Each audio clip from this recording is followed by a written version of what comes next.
After hours of research, I've finally put together a list of Blackbeard's top 5 deadliest subordinates.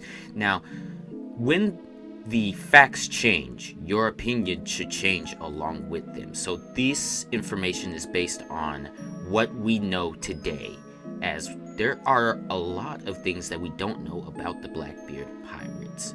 However, do enjoy this list. It was put together amid hours of research. The top 5 deadliest members of the Blackbeard Pirates are as follows. In some pirate crews, the most formidable member, other than the captain, is the doctor. Blackbeard's crew is no exception.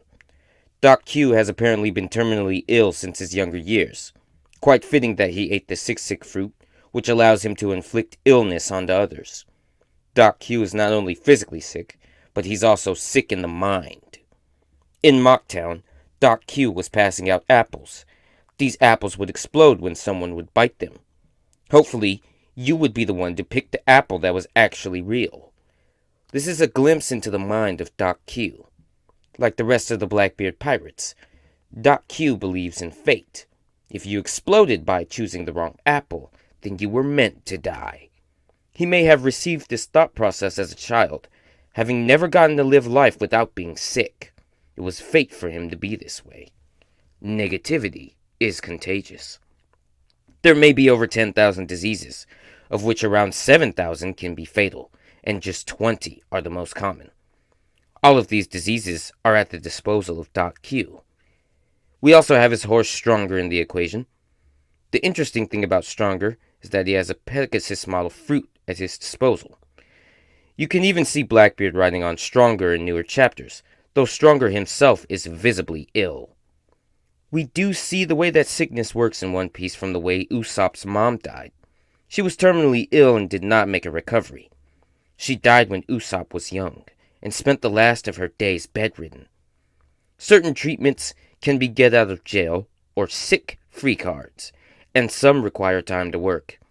We can estimate that the pestilence under the control of Doc Q is the same. No drawbacks here.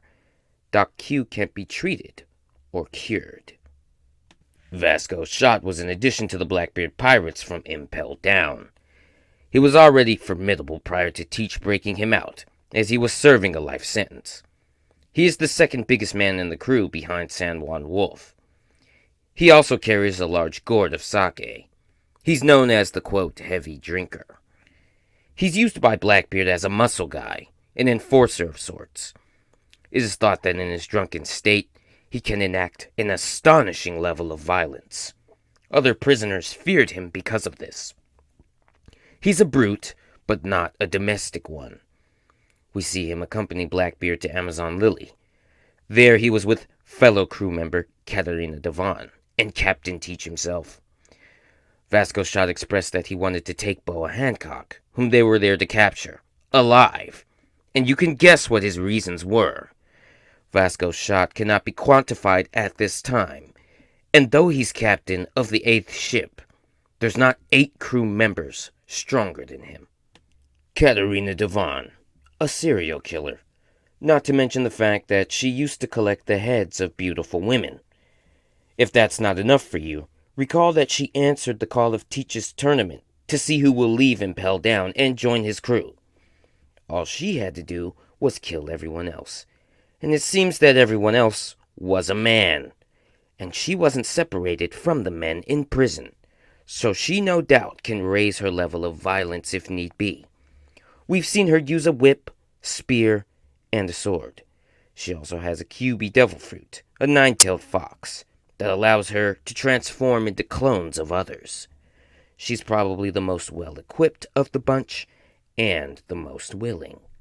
Though he remains emotionless, Van Auger accompanies Blackbeard when the stakes are the highest. Burgess may fail at times. Lafitte is the one who should have this spot, as Lafitte's past is more violent than Van Auger's present.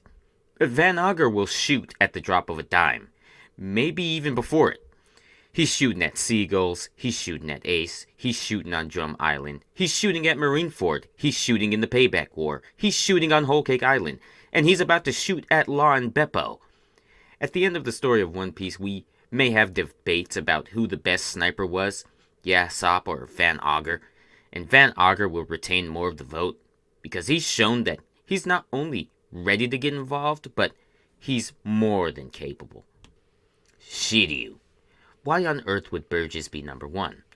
No disrespect to Burgess, but if we're talking about who the most troublesome Blackbeard pirates are, number one is obviously Shiryu. Doc Q over Burgess on this list is based on trajectory because we have seen more from Burgess than we have from Doc Q. But Shiryu, he seems to have a need to commit acts of violence. Shiryu was supposed to be one of the good guys, a jail manager, but he just put himself in a position to take advantage of and victimize others. Shiryu did not accompany Blackbeard to try to capture Boa Hancock, and he also does not seem to be with him now as he is attacking Trafalgar Law. But he could be. He seems to be Blackbeard's ace. Shiryu's in his 40s. He's 11 feet tall. He also has a Nodachi black blade. Now, the length of a black blade exceeds that of a katana. It has longer length, width, and size, but it's known for its reach, its cutting capability, and range. He's also got a paramecia fruit that allows him to turn invisible. He murdered the previous user. You could tell that Shiryu is going to be pivotal. His small story of being locked up and impelled down and freed and becoming a member of the Blackbeard Pirates is to help us understand who he is before he finally faces off with who he's supposed to. Shiryu is captain of the second ship, but with the role Lafitte plays, it's clear that he's not second in command. But he's certainly not the second strongest.